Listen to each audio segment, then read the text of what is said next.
The film begins when a researcher, Mr. James Peters, is approached by a woman who introduces herself as Julia Goldstein from the Pickman Corporation. She opens a conversation about James' father, but he tells her that he is not interested in talking about his dad. Julia Goldstein catches the attention of James by offering him an opportunity for a new research expedition. Intrigued by the idea, James listens as Julia Goldstein explains that their team has found the new deepest point of the ocean, and she presents the footage they obtained from the bottom of the ocean with what looks like a portal. She then formally invites James as part of the expedition team and introduces him to the other members of the team. In a meeting, Hank, the engineer, explains that their team has built a submarine called Providence 3 that can withstand the deep water pressure. He assures everyone that the ship will bring them into the ocean opening and back. The crew shows a bit of concern about their safety after finding out that they will be going into the bottom of the ocean, stating concerns about previous drone operations into the ocean that didn't make it out. Julia Goldstein interrupts the queries and reassures the team that the mission is risky but safe for a crew to board. As the team speculates what might lie in the bottom of the ocean, they are interrupted by Mr. Pickman, who is standing at the back of the room the whole time. He explains the ocean is the last great mystery of this world, that the secrets of the oceans must be explored by a crew using new technology that enables them to do it.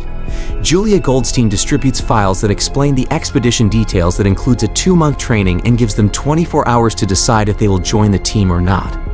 As the meeting adjourns, Mr. Pickman talks to James privately, telling him that he is glad James decided to join and that his father Walt would be so glad seeing James and himself exploring the deep unknown.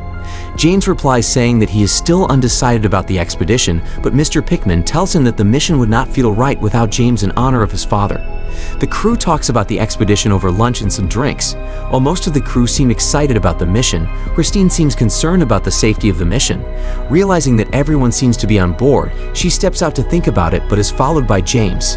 Outside the dining hall, James checks up on Christine and she tells him that if she will go on the expedition, she needs to be sure that she will come back because she has a 7-month-old son who will celebrate his first birthday just as the expedition ends. The conversation ends with Christine telling James that she thinks these expeditions rarely go according to plan. The team is about to start the expedition after 2 months of training, and they board the Providence 3 submarine. The team prepares to go on their voyage, settling in the submarine and establishing communication with the command center. The team starts their descent and the whole ship shakes, scaring James a little, but he is reassured by Hank. As the ship continues going deeper, James prepares to enter the rover, but is interrupted by Christine, who calls his attention. She shows the team that they have arrived at the deep-sea circular void. The whole team watches as they slowly enter the void-like structure. They are suddenly interrupted by violent shaking, which shuts down the ship, and they lose communication with the command center. The people in the command center hear a loud shriek over the headphones just before they lose contact. The pilot of the ship, Gordon, panics, but James and Hank encourage the team to relax and not give up on the mission just yet. Suddenly, the ship has regained communication with the command center, but they are informed that 3 hours have passed since they last made contact. The crew have a hard time believing this because it didn't feel like 3 hours, but Hank confirms it after checking their life support levels, which decreased by 3 hours. The command center informs the crew that the cameras are still malfunctioning, so Christine describes what they are seeing over the microphone. The ship is in an area with huge stone structures which are like mountains. The crew discuss and speculate if any life may exist in the deep sea, but they are interrupted when Gordon spots something unusual on the ocean floor. The crew fix the camera to focus on the odd creature spotted on the seafloor. The command center gets a feed of the submarine's view, and Julia instructs James to obtain a tissue sample of this mysterious creature immediately. James prepares to board the rover and obtain a sample of the creature, and Christine is visibly worried about James' well-being. As the rover descends, everything seems to be going well, and James gets in the right position to obtain a tissue sample of the strange creature in the ocean floor. Suddenly, Christine spots a big creature moving behind the submarine and pushes the crew to warn James about it, but gets into an argument with Joseph, who insists that informing James will compromise their mission. Once James successfully obtains the tissue sample, the rover starts to fail and flash many warning signals. Suddenly, a massive creature appeared from the rear of the ship, and the whole ship started shaking violently. Dr. Pickman enters an area of the ship where he has an encounter with a dark shadow that tells him this creature was what he was looking for in the deep sea. As the ship continues to shake, the panicking crew requests for the mission to be aborted, but is denied by Julia Goldstein, stating that the rover must first come back with the sample before they come back to the surface. Through the chaos, Hank and Christine try to open the chamber to receive the rover, but Gordon is disturbed by a loud noise over the headset and Joseph takes over the controls, bringing the ship closer to the large monster. This results in the submarine being hit by the monster, which causes Joseph to lose consciousness and Christine to fall into a chamber filled with water and drown.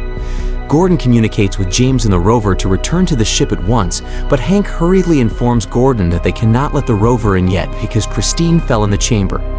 Gordon and Joseph now both pull out Christine from the chamber, but she is found without a pulse even after Joseph attempts to revive her. Because of the damage from the deep-sea monster, water starts to come inside the bunker of the submarine. Gordon tells Hank to fix it while he communicates the return of the rover with James. Hank travels to the bunker to find it filled with water and reports this to Gordon, but he realizes he is trapped inside the bunker as the water continues to fill. Mr. Pickman sees Hank but refuses to open the door for him, leaving him inside to drown.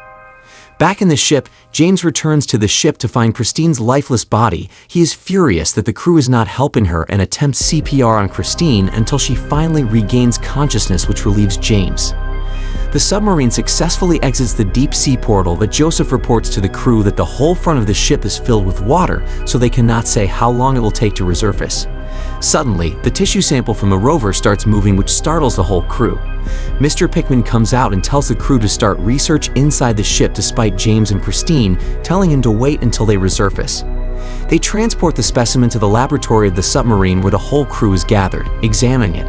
Mr. Pickman and James get into an argument on whether they should touch the specimen or not. Suddenly, the specimen grows a tentacle and starts moving, which leads the crew to decide not to touch it until they surface.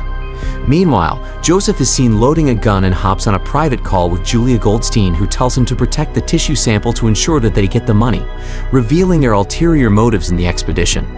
Despite the crew's decision to leave the specimen alone, Mr. Pickman, who is drawn to the specimen, returns to the specimen inside the laboratory, which has now grown bigger and is radiating a strong light.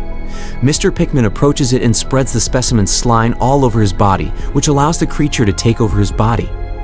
Inside the ship, James starts to get paranoid that things aren't going to plan, throwing accusations that there are weird sightings inside the submarine and sharing that he heard his dad's voice while he was at the rover when it started failing. Christine tells him that he needs to keep it together for her sake and reassures him that everything will be fine. While Gordon is piloting the ship, the communications are interrupted by a voice from the mysterious creature underwater. Then suddenly Gordon is attacked from behind by Mr. Pickman and lets out a scream, which is heard by James and Christine as they immediately run to respond. Christine notices that there is a weird bright light coming from the specimen and runs to examine it. She walks in the room but is scared and accidentally touches the slime from the specimen while trying to close the door. Upon noticing, she wipes it off and runs back to James. James and Christine suddenly spot Mr. Pickman, walking slowly out of the control room looking a bit off. He lets out a harsh scream which disturbs them and then jumps to the water chamber of the rover. They try to rescue Mr. Pickman, but is interrupted by Joseph, who points a gun at them telling them to stop because opening the chamber doors will cause the ships to sink.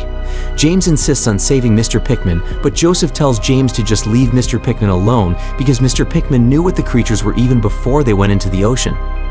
Joseph explains to James and Christine that the only objective of the mission is to resurface with the tissue sample and get rich, but Christine explains that the specimen is alive and growing and is having a psychological effect on the crew. Joseph runs inside the laboratory to verify if what Christine said was true. As he walks in, he gets a bad headache but continues to go to the specimen. Joseph cuts off a small part of the tissue sample and puts it in a plastic bag found under the table. He then hides this inside his clothes. Meanwhile, Christine and James head to the control center of the submarine to find that Gordon has passed out on the ship controls. They are shocked at the sight, but Gordon suddenly awakens talking to James as if it was his father, telling him that they have explored things that they were never intended to know. Suddenly, Gordon attacks James and knocks him unconscious. The deranged Gordon proceeds to destroy the submarine's controls with an axe, and multiple alarms go off which alerts Joseph. Joseph runs to Gordon and shoots him for destroying the controls. Christine goes into an argument with Gordon because he plans to leave them with the ship. Their argument escalates into a fight between Christine and Gordon, which leads Christine to smash the axe on Gordon's leg. James regains consciousness and Christine escapes the fight scene to bring James into the rover so they can escape the sinking ship. As Joseph attempts to crawl away, he notices that a tentacle is emerging from Gordon's lifeless body. Christine boards the rover, but James returns to the laboratory first to burn the specimen and destroy it before leaving the submarine. James returns to the rover, but Christine tells her that there is not enough life supply. James offers to stay behind and release the rover. Suddenly, they are attacked by Joseph, who is attempting to stop them from escaping. James tackles him and they get into a fight where James ends up shooting him, which allows Christine to escape via the rover, leaving James behind. James is inside the sinking submarine and encounters the voice of his father. Once again, he follows the voice inside the ship, where he encounters the weird shadow figure again, inviting him to go together into the depths. The film ends with Christine waking up 2 days later in a hospital bed. She is surrounded by nurses and Julia explain to her what happened to her. This enraged Christine, who blamed Julia for putting him on the mission. Suddenly, Christine remembered that she had touched the slime of the specimen inside the ship. This caused tentacles to come out from her belly and left Julia shocked at the horrific scene.